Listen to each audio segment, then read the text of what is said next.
you know, trust your gut. What would you say to those people who've said, well, I've trusted my gut and it went wrong, for example?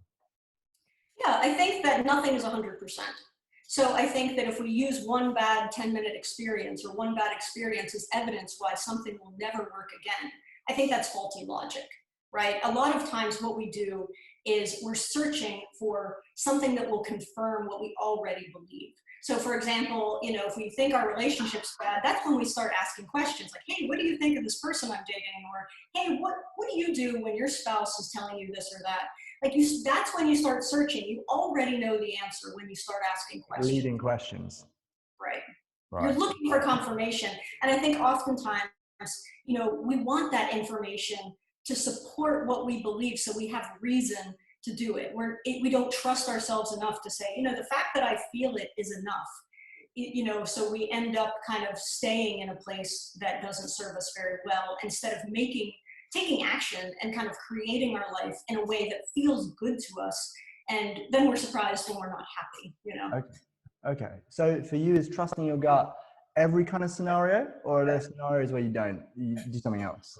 There are many scenarios where I think at the end of the day, I rule things out very quickly based on priorities. And I hope that everyone does that. Like I encourage people to say, look, you should have 3 priorities, top priorities in your life.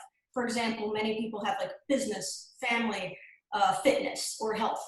Nice. And if you have an opportunity that comes your way, and it doesn't fit into making your business better or making you money, it doesn't fit into your family or could take away from your family, or it's going to take its toll on your health, maybe that's a quick rule out.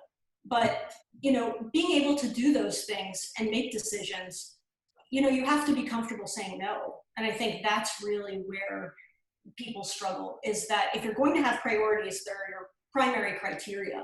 And then maybe you go with gut, like, oh, this is a really great opportunity for my business. I feel like it's the right thing. So I'm going to go for that. But if you don't rule it out from the beginning, like you have this kind of beginning screen that is your priorities, and then you go to your gut level. But that means being able to say no to people, disappoint people, make people angry. And that's something a lot of people just don't want to do. And so they'll say yes to things that don't serve them or don't fit into their priorities. And they'll do that out of a sense of obligation, not because it serves them. And they get into a lot of trouble in those ways with their time and with, you know, the things that they dedicate themselves to. Okay. Well, firstly, I'm very flattered that you're here, given your priorities. That's fantastic. And then again, this is one of those things where, you know, people make priorities, they try and stick to them perhaps, but it just doesn't work. Why is that? And how did you come to your priorities? How did you realize what they were? And then how do you stick to them in the face of that conflict that you're discussing? I think you make a really good point. I think that most people are not clear about what their priorities are, and they're not clear about what their goals are. And I think that's the first step, is you have to sit down and say, what is it that I actually want? What do I want my life to look like? What are my actual goals? What am I working toward here? Because if you don't know that, other people will determine where you end up. You know, like if you don't know where you want your career to end up and you're in middle management, you're just going to flow along the path of whatever your business decides to do. If they promote you, if they don't, you know, you're not going to feel you have that kind of control. So I think that it's really important to have clarity around those things first, and to say, okay, I need to sit down, like on a Sunday, sit down with a piece of paper or your computer on and say, I want to really think about what it is I want. And, you know, there's so much you can do with that. You can reverse engineer it. You know, like a lot of times people say, well, you know, I want to have a house in the country, or I want to have a place by the beach, or there's so many things that people want. But if you know what you want, how are you going to get there? How much does that house by the beach cost? Does it cost $4 million? If it costs $4 million, how are you going to get there? Right? So then you begin to map these things out. You begin to say, how much does that ultimate life I want actually cost? Because I'm willing to bet it doesn't cost as much as you think when you look on a monthly basis. And it probably gives you some clarity and direction as to where you want your career to go, where you want your relationships to go. You know, have a goal for yourself and be really crystal clear about it. The clearer you are, the more direction you're going to have in making those important decisions and setting those priorities. I've just got this vision now of people sitting down and mapping out the monthly finances for their future Ferrari, being like, "You're right, it's so affordable." Well, it's not affordable, but it is attainable. I mean, I think that there is nothing really, as long as you are of average or kind of above average intelligence, there is nothing that you can't achieve with directed effort. It's Mm. just knowing, what it is you actually want. Because I would bet that the same person who says, oh, I want to get this Ferrari, well, how are you going to get this Ferrari, right? Are you willing to do the uncomfortable things? Are you willing to take chances to get there? Are you willing to, like, what are the opportunities you have with your skill set that can begin to climb in that direction? You have to begin to see the paths forward and map it out. And if you're willing to do that, there's no reason you can't kind of begin to scale in that direction.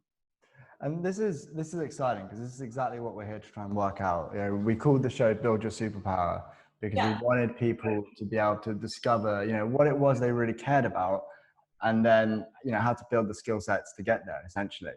And that core question you were saying, work out what do you want. I have a sneaking suspicion that's harder than it sounds. Do you have any advice there? Like, how do we know what we want? It means understanding who you are and what makes you happy. Okay. I think that what would make you happy every single morning, what would make you happy? And I think a lot of people think the Ferrari would make them happy. And then they get the Ferrari and it doesn't necessarily make them happy. I think that, exactly. So there's a great saying in psychology that wherever you go, you bring yourself. So whether you have a Ferrari, whether you have a small place in Brooklyn, whether you have, wherever you go, you bring yourself. So if you're struggling with happiness and you're struggling with some of this stuff, you're going to struggle whether you're wealthy or poor. But the issue becomes like, what are the things in your life that make you happy? Is it having time to spend with your family? Is it having time to go to the beach? Is being at the beach, is that the thing that makes you happiest in the world? Well, find a way to kind of direct your life so you can have more of that. Being able to build in those elements of your life that truly do add to the quality and positive emotions that excite you. Because if you don't build a future that is compelling for you, that really is motivating, you're not very challenged to get there, and your motivation will probably lack. There has to be reasons for you to get there aside from something usually it's just physical. Because those things, will always come and go. And you may decide once you're able to buy that Ferrari that you want to buy, a small home somewhere else in France or something. So there's something that, like, if you have these particular goals, decide what makes you happy. How can you incorporate those and, use that to help inform the direction of your life? Have you ever had clients where it's a bit like that, where they say, I want this, this, and this, and you kind of look at that list and you think to yourself, is that really what you want? And then you have to push them on that question, or are they normally pretty set on what they actually do want? I've had clients doing a couple of things. I had one client who has quite a bit of money and doesn't really know kind of what next, right? So you have the ability to do anything, and now you're like, well, what now? Like, I'm not motivated to go out and do a particular thing, and so it ends up being an issue of what are you passionate about that you can give back to, that you can be involved in, that you can have impact. There are other ways in which we can use that kind of passion or time. But I do have clients who, they have definite monetary goals. And, I ask them about their why, like, why do you have this goal? And I think that always brings me back to, whether that goal is really something they want or not. So if you say, I want that Ferrari, I'll say, well, why do you want that Ferrari? Well, I think it'd be cool. Well, why is it cool for you? Well, I think that, all the girls would think that, I'm really something if I drive this car. Well, so is it about being attractive to other people? Like, so tell me about that goal. And then I'm going to challenge you and keep pushing you on why you want it. And then we're going to get to the core of what it is you're actually seeking. And then we're going to go from there. So I think that there's a lot more behind those achievements than most people think. I'm pretty sure that nails it, to be honest. I think that the hidden goal behind every guy's plan is the girls will think I'm cool. That's always Maybe. I think some people are really motivated by freedom. I think they're really motivated by self-sufficiency. I think they're motivated by power. Some people, like, there are a lot of legacy, having their own children have it easier than they did, being able to help their families. Certainly in America, we have a lot of reasons to strive for wealth that have nothing to do with kind of the flash that you see. You know, it could be that if you have a health incident, no worries. It can be, you know, freedom from worrying about anything happening to your family or supporting them. So there's a number of reasons that people strive. So I try to kind of take that with an open mind. Yeah, completely. And sticking with this briefly, one thing that I always love, you know, you mentioned the idea of the gut, you know, that gut feeling. And I think that comes in other forms as well, which is, you know, the voice in your head, or the angel or the devil on your shoulder. You know, these creeping things that creep up on us out of nowhere. And then people hear them, and sometimes you listen to them, sometimes maybe you put them off. A, should we always listen to that voice? And, you know, B, how do we validate it? How do we know if this is a real thing that we're really, you know, that's getting to us? Right, so that's interesting. So we're looking, again, even in your question, right, you're looking at how do I validate what I feel? And because we're looking to confirm it, right? And that's what we kind of talk about. So if you're not able to trust it, you're going to always be looking for confirmation. Mm-hmm. So whether it's positive or negative, it's the direction your head's going to turn. So if you go, like, for example, if you say, you know, I really want to do this thing, but it's not very profitable. And I'm afraid that if I mean, in my gut, I know that I should be doing this job that's not very profitable. But, you know, I just really don't feel like it's the right choice for me. Well, I guess the thing that I would say is that oftentimes our emotions are a symptom of kind of what we think. So if we're afraid to pursue something, for example, you want to start a business, but you're afraid that you're not going to make any money.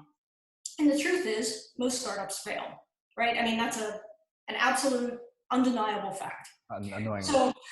So what we do is we say, look, fear is a symptom of what you're really what you're really concerned about. You know, fear is an emotion that is really the anticipation of a problem you haven't had yet. Okay. Or maybe a problem you've had in the past, but it's an anticipated problem. So why don't we just address that anticipated problem and get rid of the fear? We have to cut beneath the emotions we experience to kind of diffuse them. So if you're afraid of taking that leap in your startup because you're afraid you're not going to make any money, well, let's talk about making money. Let's talk about how you solve for that. Let's talk about your planning around that. And then that really diffuses the primary fear you have. Most people get stuck in the negative emotion, and that's where they live. They don't say, well, what's creating this negative emotion? Where's that coming from? And so for me, I want to really dive underneath that and say, what's fueling this? And tackle that so people get off of the fear. The fear is just a symptom to me. That's very interesting. Would you consider like most or all emotions a symptom of something, I guess? You know, the way in which I have always operated is that, you know, our thoughts really determine how we feel, how we're assessing things, right? So we're constantly assessing our situations. And when we do that, then we're experiencing emotions as a result. And we see the evidence of that everywhere, right? I mean, like someone's stuck in traffic and they're, you know, the red-faced and they're trying to pull over and, you know, they're looking for, you know, when is this ever going to end? It's their thoughts that are fueling that rage that they're experiencing, because not everybody is feeling the same way, right? I mean, if you look over, there's some guy in the same traffic who's kicking back, relaxing, listening to some music. So, you know, nothing's causing him to feel a certain way. It's his assessment of the situation. It's how he's thinking about it, how he's reading that. And so if we can get to that and change that element, you know, that's where we change the emotion. And that's what I want to do. I mean, that's how you diffuse those things. So with fear, I mean, fear to me, let's look at what's fueling that. Let's address that. We deflate the fear, we move forward. That's awesome. That is awesome. And how hard is that for people to change, you know, that underlying behavior or reactive response? That's a really good question. And I think I'm going to say an answer that I'm not sure other people will agree with. Okay, awesome. I think that we overestimate how hard change is because we listen to people who don't truly believe they have agency in their own life. I believe we overestimate how hard change is because we're listening to unreliable reporters, right? So we hear people and they say, oh, you know, change is real. Like if I asked a bunch of people, I guess this is a better way to say it. If you ask a bunch of people, do you feel you have the power to change your own life? 90-something% will say yes. Mm-hmm. But if you look at the evidence of that in their life, it's clear that's not truly how they live or what they believe, because their life would be different, you know? So I think that we often believe and trust the reports of people who they themselves don't have the proper mindset and aren't in the proper place to really make true decisions that fuel change. And what I mean by true decisions is that, I'll give you an example of something that's really hard and really kind of unrelated. So let's say that you have this, this guy and he's stuck in this dead-end job. And every day he goes to work and he hates his job. But he thinks, I need to quit. I need to get out of here. There's going to be a point where he goes, today is the day. I've had enough. This is it. And we can see that, and something in him shifts. He makes that change. He takes control, and he never comes back. And that happens even with people in abusive relationships, right? It takes 8 years for someone to leave an abusive relationship on average. So you see that, like, you know, they're having these horrible circumstances and they're afraid to leave. They're afraid of the consequences. And then one day they have this internal shift and they go, you know what? This is enough. I'm making a change. And people do that all the time. You have to be in that space, because otherwise you're the person who says they're going to quit cigarettes, who keeps having cigarettes on the weekends or at special occasions, or fall back into old patterns. You have to be ready to make a true change and to be in a place to make a decision where you're 100% committed, not 50% committed, not 70%. And that whatever consequence comes, you're ready for it psychologically.